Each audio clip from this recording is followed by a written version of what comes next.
好多謝阿爸你湊到我咁大。雖然係父親節，唔使講咁多。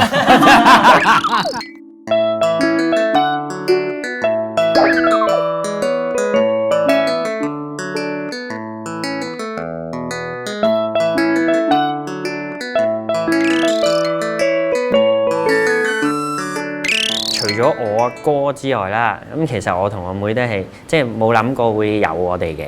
咁佢呢個第一個反應都應該係，好錯愕，點解會有啊咁樣？即係當年嚟計，佢其實都算係意外嚟嘅。不過其實咧，就我哋知道有咗佢，其實都開心嘅。我哋住鄉村咧，啲圍村人咧，結咗婚喎，可以做爸爸喎，係好開心嘅。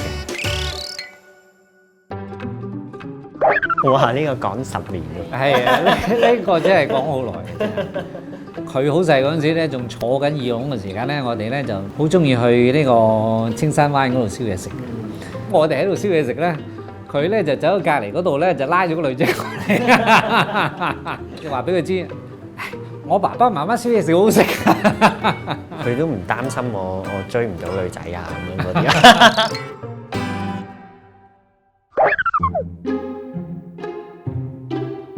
因為佢冇盡到佢學生要做嘅嘢，所以我好嬲，所以我打咗佢一巴，係一次咁多。記唔記得呢件事？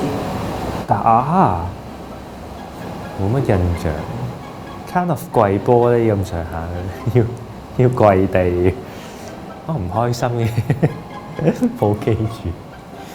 可能我呢一巴咧，令到佢學業上咧自己有所增進咯。人哋話嚴父出孝子啊咁樣，唔知會唔會有啲咁嘅作用喎？唔知。其實由細到大，有時會用阿爸嗰啲嚴厲啊嗰啲，但係過咗嗰啲嚴厲之後咧，就好似對你朋友咁咯。佢傾偈，佢唔會好多限制，佢會好 open 咁樣，好似兄弟咁啦。即係啲嘢唔使講出口，佢掛住你，佢關心你，係一路都喺度。未來嘅日子，你係人哋嘅丈夫、小朋友嘅爹哋，我都希望你盡自己最大嘅能力去做好佢咯，係嘛？努力繼續，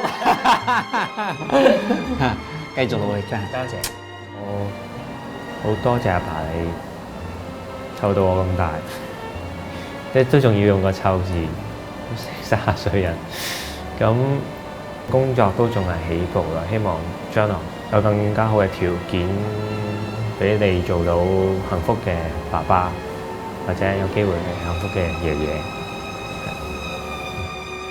記住先，記住先。我係覺得好幸運，同埋覺得好開心有你呢個爸爸。咁同埋希望雖然係父親節，唔使講咁多。要㗎。同埋即係平時我都冇乜表達，但係咧，其實我好愛你。多謝。俾心機啊仔，你得嘅。